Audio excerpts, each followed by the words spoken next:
चलिए बेटा यहां पे अब एक क्वेश्चन देखते हैं। अब इस क्वेश्चन में आप देखिए मैंने क्या लिया है, यहां पे 1 अप्रैल को एक मशीन परचेज की गई है 60,000 की, एक नई मशीन और हमने परचेज करी, लेकिन वो नेक्स्ट ईयर में अक्टूबर में हमने सेकेंड मशीन को परचेज किया। यानी कि इस क्वेश्चन में हमारे पास दो मशीन है। अब इन दोनों ही मशीन्स को हम एक ही अकाउंट में कैसे शो करेंगे वो आप देखिए। यहां पे दो मशीन है, अलग अलग ईयर में परचेज की है, सेम ईयर में भी हो सकती है, तो ट्रीटमेंट बिल्कुल सेम करेंगे। सबसे पहले देखिए बेटा 1 अप्रैल 2020 टू बैंक अकाउंट। लेकिन बेटा अब हमारे पास दो मशीन है ना, तो कंफ्यूजन ना हो इसलिए हम क्या करेंगे बेटा, फर्स्ट वाले को लिख देंगे M1 और सेकंड को लिख देंगे M2। 60,000। अब फर्स्ट ईयर की क्लोजिंग कब है बेटा, 31 मार्च 2021। अब जब आप फर्स्ट ईयर की क्लोजिंग कर रहे हो, जब तक आपने कोई भी नई मशीन नहीं खरीदी, क्योंकि जो आपने सेकंड मशीन खरीदी है 1 अक्टूबर 2021, यानी कि इस डेट के बाद,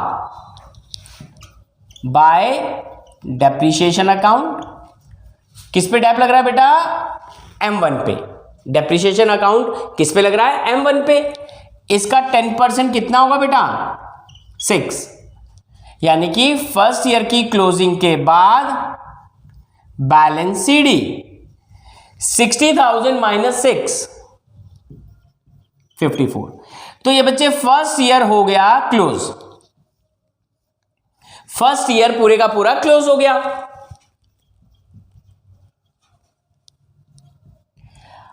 अब जब हम सेकेंड ईयर में एंटर करेंगे बेटा, तो यहां पे आप लिखेंगे 1 अप्रैल 2021 टू बैलेंस BD, कि भैया हमारे पास जब हमने सेकेंड ईयर में एंटर किया तो हमारे पास ऑलरेडी फर्स्ट ईयर का बैलेंस बचा हुआ है। और अब सेकेंड ईयर की क्लोजिंग से पहले, सेकेंड ईयर की क्लोजिंग से पहले बेटा हमने सेकेंड मशीनरी भी परचेज कर ली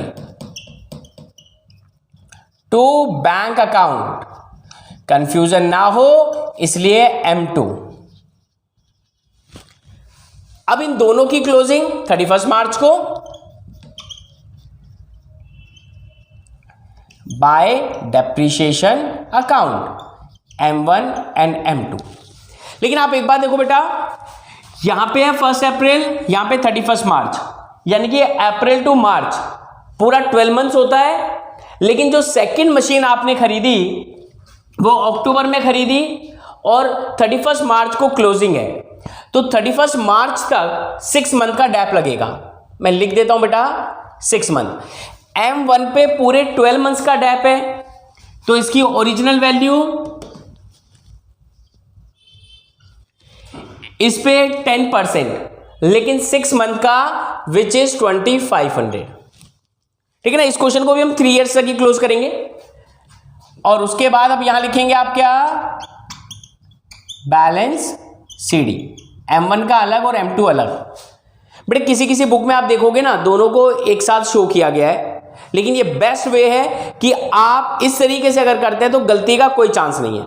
क्योंकि अब जब हम आगे और नए क्वेश्चंस देखेंगे जिसमें during the year purchase sale ऐसे क्वेश्चंस आएंगे, तो वहां पे ऐसे करेंगे तो कभी भी कोई गलती नहीं होगी। 48,000 47,500 ये हो गया मेरे बच्चे सेकेंड ईयर क्लोज 1,04,000। अब यहां पे बेटा 1 अप्रैल 2022 to balance BD M1 M2।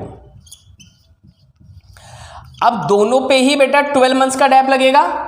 31 March 23 bye depreciation account M1 M2।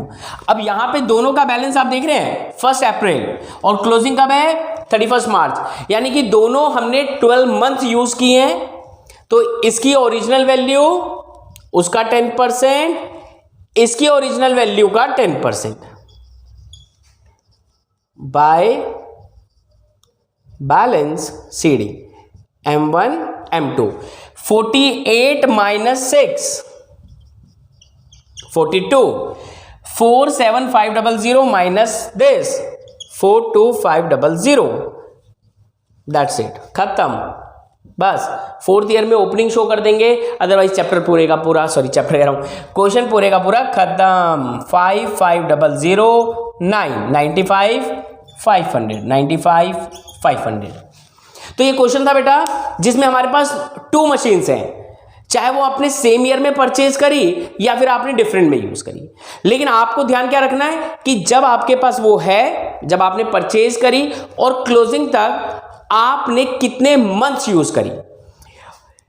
इस ईयर में आपने इसको 6 मंथ यूज किया तो 6 मंथ का गैप लगा, लेकिन नेक्स्ट ईयर में अप्रैल टू मार्च पूरे 1 ईयर का डेप्रिसिएशन लगा है।